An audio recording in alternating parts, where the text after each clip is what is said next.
एक राजा के 7 बेटे और एक बेटी थी, जो खुशी खुशी अपना जीवन बिता रहे थे। 7 भाई बहनों में एकलौती छोटी बहन बहुत ही शांत स्वभाव, आज्ञाकारी एवं संस्कारी थी।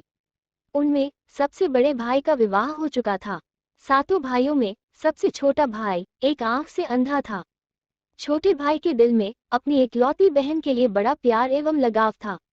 एक दिन बड़े राजकुमार अपनी पत्नी और अपने छोटे भाइयों को साथ लेकर अपने खेतों में काम करने चले गए। चूंकि उस जमाने में खेती बाड़ी आपसी सहयोग से हुआ करते थे, सभी लोग खेतों में काम करने जाने से पहले अपनी छोटी बहन को खाना बनाने का आदेश देकर घर से निकलते हैं। सातों राजकुमार की बहन अकेले घर पर खुशी खुशी सबके लिए खाना बनाने के लिए जंगल से सरौटी साग को तोड़ कर लाती है और बड़े प्यार से सरौटी साग की सब्जी बनाने से पहले बैठी सब्जी, फल आदि काटने का औजार से साग को काटने लगती है। इसी दौरान वो अपनी उंगली भी काट बैठती है और रक्त की एक तेज धार निकलने लगती है, जिससे उसका पूरा हाथ खून खून हो जाता है। तब राजकुमारी सोचने लगती है कि क्या करूं? अगर घर की दीवार में खून को पोंछूंगी तो भैया लोग देख लेंगे और चिंता करेंगे, और यदि अपने कपड़े में पोंछूंगी तो भाभी खून लगा कपड़ा देखकर माहवारी समझ खाना नहीं खाएंगी। राजकुमारी इस डर से सब्जी पकाने वाले छाता साग में सारा खून को पोंछकर खून को बहने से रोकती है। फिर इसी खून लगे साग को सब्जी बनाती है। जब उसके सारे भाई और भाभी अपने खेतों से लौटते हैं, तो छोटी बहन हमेशा की तरह सभी के लिए साफ थाली में खाना और मिट्टी के लोटे में पीने के लिए पानी देती है, और सभी एक साथ खाना खाते हैं और पके हुए साग को खाकर खाने की जमकर तारीफ करते हैं। और वे सब अपनी बहन से पूछते हैं कि बहन, तुम्हारे द्वारा बनाया हुआ ये साग बहुत बार खाए हैं, परंतु आज की बनी सब्जी का स्वाद बहुत ही अद्भुत लगा। बताओ ना, कैसे और क्या क्या मिलाकर इतना स्वादिष्ट सब्जी बनाई हो? पहले तो राजकुमारी डर से सहम गई कि कहीं भाइयों को पता न चल जाए कि मेरे हाथ की उंगली कट गई है। फिर वो थोड़ा सोचकर बोलती है कि कुछ नहीं भैया, जैसा हमेशा की तरह सब्जी पकाती हूँ वैसे ही तो बनाई हूँ। राजकुमारी अगले दिन सातों भाइयों के अनुरोध पर फिर से एक बार वही छाता साग की सब्जी बनाती है, परंतु भाइयों को पिछले दिन के जैसा स्वाद नहीं मिलता। फिर ऐसा ही अनुरोध 3-4 बार हुआ, लेकिन खून लगे साग का स्वाद उनके मन मस्तिष्क से उतर ही नहीं रहा था। असलियत जानने की जिज्ञासावश सातों भाई और भाभी ने उससे उस दिन के खाना बनाने का तरीका जानने का जिद करने लगे। मजबूरन राजकुमारी को सारी घटना बतानी पड़ी। सच्चाई मालूम होने पर पांचवा भाई, जो बहुत ही लालची किस्म का था, उसने बाकी भाइयों से कहा कि बहन का खून इतना स्वादिष्ट लगा तो इसका मांस कितना स्वादिष्ट होगा। ये बोलकर सभी भाइयों के बीच चर्चा करने लगता है। सबसे छोटे भाई को छोड़कर बाकी भाइयों ने राजकुमारी को मारकर उसका मांस खाने को राजी हो गए थे। मांस खाने की सोचकर उन सभी के मुंह से लार टपकने लगता है। भाइयों के मन में स्वादिष्ट खाना खाने के लिए वे कितना लालची बन गए, इसका आभास राजकुमारी को हो गया कि किस प्रकार उसके भाई उनकी मांस खाने की लालसा रखते हैं। एक दिन सातों भाई शिकार खेलने के बहाने राजकुमारी को लेकर घने जंगल में लेकर जाते हैं, जहां पूर्व से निर्मित 4 केंद्र के वृक्षों पर बने मचान के नीचे पहुंचते हैं, जिस पर अपनी बहन को ये झूठ बोलकर चढ़ने के लिए बोलते हैं कि इस मचान पर जंगली जानवर तुम पर हमला नहीं कर सकेंगे। इस प्रकार सातों भाई अपनी बहन को मचान पर बैठाकर अपना अपना धनुष लेकर शिकार करने का ढोंग करके चले जाते हैं। तब राजकुमारी को पूरा आभास हो चुका था कि आज उसका आखिरी दिन है, लेकिन वो चाहती थी कि उनके भाइयों की इच्छा पूर्ण हो, इसलिए भी वो मचान में जाकर बैठ जाती है। फिर सभी भाई केंद्र के वृक्ष पर बने मचान से कुछ दूरी पर स्थित टोंगरी छोटा पहाड़ पर अपने अपने धनुष बाण के साथ पहुंचते हैं और एक चट्टान पर बारी बारी से अपने बाणों को तेज धार प्रदान करते हैं। टोंगरी के ऊपर सबसे पहले बड़ा भाई अपने तीर को चट्टान में धार करता है और अपनी बहन पर धनुष से निशाना लगाकर तीर छोड़ता है। तभी राजकुमारी पूरी बातों को समझ जाती है कि भाइयों का क्या इरादा है, और अपनी मातृभाषा में गीत को गाने लगती है। बिंदु बिंदु दादा, छाती ताइक ताइक, अर्थात जान से मारना ही है दादा साहब, तो तीर को सीधे मेरे छाती में वार करो, इधर उधर तीर क्यों चला रहे हो। फिर सभी भाई बारी बारी से अपने तीर के धार को तेज करते हैं और राजकुमारी पर निशाना लगाकर तीरों को छोड़ते हैं। छहों भाइयों का निशाना खाली जाता है और सातवां भाई, जो सबसे छोटा था, वो तीर चलाने से इनकार कर देता है, क्योंकि उसे अपनी छोटी बहन से बहुत लगाव था और धनुष बाण चलाने में सातों राजकुमार में सबसे निपुण था। राजकुमारी जानती थी कि उनके सातों भाइयों में सबसे छोटा भाई दादा बाकियों की तरह लालची नहीं है। छहों भाई छोटे भाई पर पूरा दबाव डालते हुए आदेश देते हैं कि अगर वो तीर नहीं चलाएगा तो बहन की तरह उसे भी मार देंगे। फिर छोटा राजकुमार उदास मन के साथ तीर को थोड़ा ही धार कर दूसरी दिशा में तीर को छोड़ने की कोशिश करता है और तीर को धीरे से छोड़ता है। राजकुमारी हर बार की तरह इस बार भी वही गीत गाती है, बिंदु बिंदु दादा छाती ताइक ताइक। इतने में छोटे भाई का तीर सीधे राजकुमारी के सीने को भेद देता है और राजकुमारी की आत्मा शरीर से अलग हो जाती है और उसकी आत्मा उसी स्थान पर भटकने लगती है। तभी वो देखती है कि उसके शरीर का मांस खाने के लिए उसके भाई कैसे लालच करते हैं और सबसे छोटे राजकुमार को जबरदस्ती मार पीट कर उसके शरीर को काटने का आदेश देते हैं। बहन के मांस को पकाने के लिए बहुत सारी सूखी लकड़ी लाने के लिए छोटे राजकुमार को जंगल भेजा जाता है।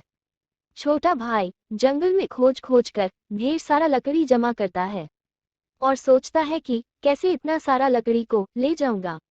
दादा जो रस्सी दिए हैं वो भी 7 टुकड़ों में दिए हैं, उन्हें जोड़ने पर भी ये रस्सी इन लकड़ियों को नहीं बांध पाएगा।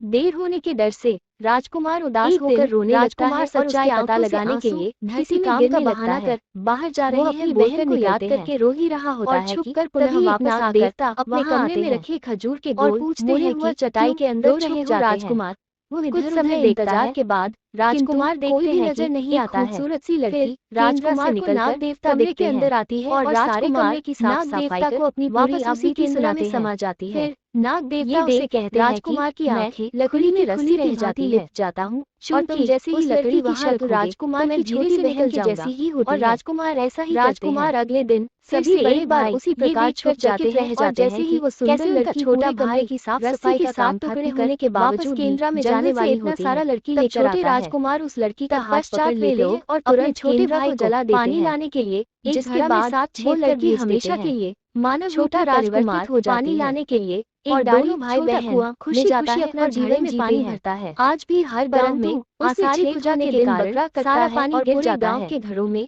और राजकुमार वही बैठकर खाया जाता है, रोने लगता है कि और बिना पानी के वापस जाऊंगा वही सरौती साग को चढ़ाया जाता है।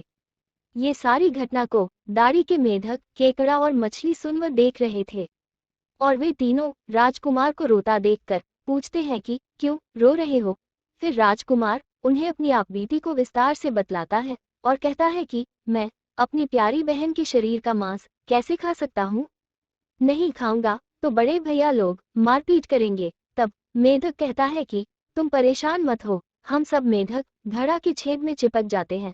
फिर मछली और केकड़ा बोलते हैं कि तुम हमें लेकर चलो, तुम्हारे भाई जब राजकुमारी के मांस को खाएंगे तब तुम मछली को खाना और जब वे हड्डी को खाएंगे तब तुम केकड़ा को खाना, बड़े भाइयों को शक नहीं होगा। फिर राजकुमार ने बिल्कुल वैसा ही किया जैसे केकड़े और मछली ने कहा था।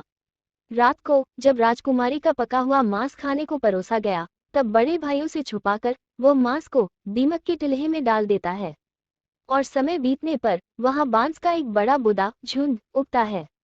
इस घटना के वर्षों बाद एक भीख मांगने वाला जोगी उसी बांसौदा के पास से गुजर रहा था और वह सुंदर सुंदर बांस के बुदा को देखकर सोचता है कि अगर इतने सुंदर बांस से केंद्रा वाद्य यंत्र बनाया जाए तो कितना सुरीला धुन निकलेगा। उसी क्षण बांस से आवाज आती है, ना काट काट रे जोगी, ई तो लागे भैया रोपल बांस। जोगी फिर भी बांस को काटता है। जोगी इसी उद्देश्य से एक मोटा बांस का टुकड़ा काट कर ले जाता है कि इस बांस का आवाज इतना सुंदर है, यदि केंद्रा बनाएंगे तो कितना मधुर आवाज निकलेगा। और जोगी इस बांस से एक सुंदर केंद्रा का निर्माण करता है। इस केंद्रा से इतनी मधुर ध्वनि निकलती है कि जोगी जहां जहां भी इसे बजाता है इसकी ध्वनि से लोग मंत्रमुग्ध हो जाते थे। एक दिन जोगी घूमते घूमते बड़े राजकुमार के घर पहुंचता है और अधिक धन के लालच में जोगी जोर जोर से केंद्रा बजाना शुरू करता है, परंतु इस बार केंद्रा का मीठा सुरीला स्वर कर्कश हो जाता है और जब भी जोगी कुछ नया धुन बजाने की कोशिश करता है बार बार एक ही धुन निकलता है, ना बाज रे केंद्रा। ई तो लगो मोर दुश्मन कर घर। बार बार यही धुन निकलने पर बड़ा राजकुमार मारपीट कर जोगी को अपने घर से भगा देता है। ऐसे ही घूमते घूमते जोगी हर भाई के घर जाता है, लेकिन हर बार की भांति वही धुन, ना बाज रे केंद्रा ई तो लगो मोर दुश्मन कर घर, बजाता है। ये धुन सुन सारे भाई जोगी को डांट डपट कर भगा देते हैं। सबसे अंत में जोगी छोटे राजकुमार के घर पहुंचता है। छोटे भाई के घर के आंगन में प्रवेश करते ही केंद्रा खुद ही बजने लगता है, जोर जोर से बाज रे केंद्रा ई तो लगो मोर छोट भैया कर घर। बड़ा ही मधुर मीठे स्वर का धुन सुनकर छोटा राजकुमार चंद्राकर मोहित हो जाता है। और यह धुन सुनकर छोटे राजकुमार से रहा नहीं गया और जोगी से केंद्रा की मुंह मांगी सोने की मुहरें देकर उसे खरीद लेता है तथा जोगी को अच्छे से मेहमान नवाजी कर अच्छे से विदा कर दिया जाता है। धीरे धीरे समय बीतता है और छोटे राजकुमार अपने काम से कुछ दिनों के लिए बाहर जाते हैं। जब वो वापस लौटता है तो देखता है कि उसका कमरा बहुत सुंदर ढंग से सजा हुआ है और घर के सारे बर्तन अच्छे तरीके से रखे हुए हैं। तब छोटा राजकुमार सोचता है कि हमेशा मेरे कमरे की साफ सफाई घर के नौकर करते हैं, लेकिन कभी भी इतना सुंदर सजाया नहीं गया है। फिर राजकुमार अपने नौकरों से पूछताछ करते हैं कि मेरे कमरे को इतना सुंदर किसने सजाया है। नौकरों के मना करने पर राजकुमार सोचते हैं शायद कोई भाभी आई होगी और मेरे कमरे को सजा कर गई होगी। जब भी राजकुमार घर से बाहर काम के लिए जाते, यही घटना हर बार देखने को मिलती और लगातार होने के कारण राजकुमार के मन में जानने की जिज्ञासा उमड़ने लगी कि आखिर मेरे घर को इतने सुंदर ढंग से कौन सजावट करता है। वो अपने भाइयों तथा भाभियों से भी पूछता है और वे लोग भी सजावट करने की बात से साफ मना कर देते हैं।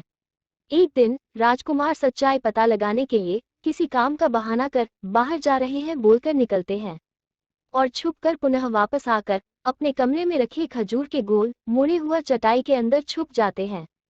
कुछ समय इंतजार के बाद राजकुमार देखते हैं कि एक खूबसूरत सी लड़की केंद्रा से निकलकर कमरे के अंदर आती है और सारे कमरे की साफ सफाई कर वापस उसी केंद्रा में समा जाती है। ये देख राजकुमार की आंखें खुली की खुली रह जाती है, चूंकि उस लड़की की शक्ल राजकुमार की छोटी बहन के जैसी ही होती है। राजकुमार अगले दिन फिर से एक बार उसी प्रकार छुप जाते हैं और जैसे ही वो सुंदर लड़की पूरे कमरे की साफ सफाई का काम खत्म कर वापस केंद्रा में जाने वाली होती है, तब छोटे राजकुमार उस लड़की का हाथ पकड़ लेते हैं और तुरंत केंद्रा को जला देते हैं, जिसके बाद वो लड़की हमेशा के लिए मानव रूप में परिवर्तित हो जाती है और दोनों भाई बहन खुशी खुशी अपना जीवन जीते हैं। आज भी हर गांव में आषाढ़ी पूजा के दिन बकरा कटता है और पूरे गांव के घरों में प्रसाद स्वरूप बकरा का मांस खाया जाता है और सतबैनी नामक पूजा स्थान पर वही सरौटी साग को चढ़ाया जाता है।